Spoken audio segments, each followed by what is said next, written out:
Schuyler Bailar made history 2015 as the first transgender athlete to compete on an NCAA Division I men's team while swimming for Harvard.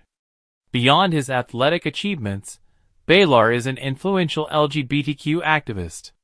He recently commented on sports teams refusing to compete against San Jose State because of a transgender player, a scenario he predicts will escalate, particularly under political figures like Donald Trump.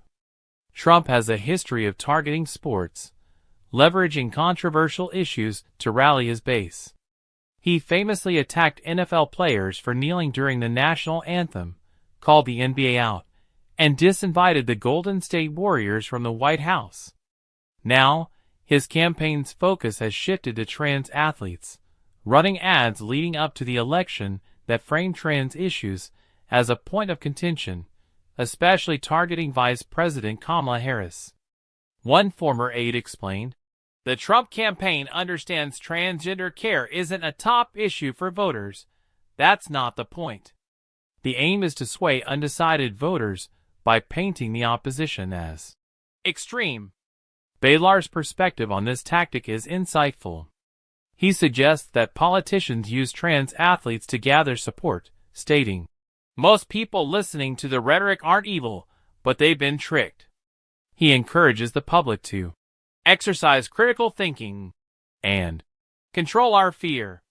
This need for thoughtfulness and empathy is crucial as debates around trans athletes intensify.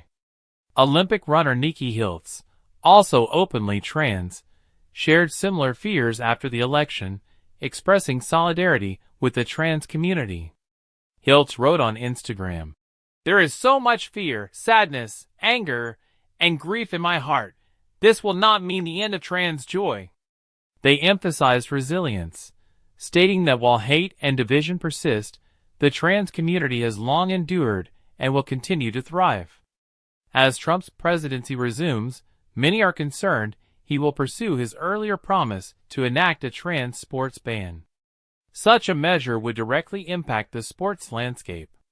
It could lead to further marginalization of athletes who don't conform to traditional narratives around gender, as seen in the experiences of athletes like Imane Khalif, who have faced scrutiny simply for appearing too masculine.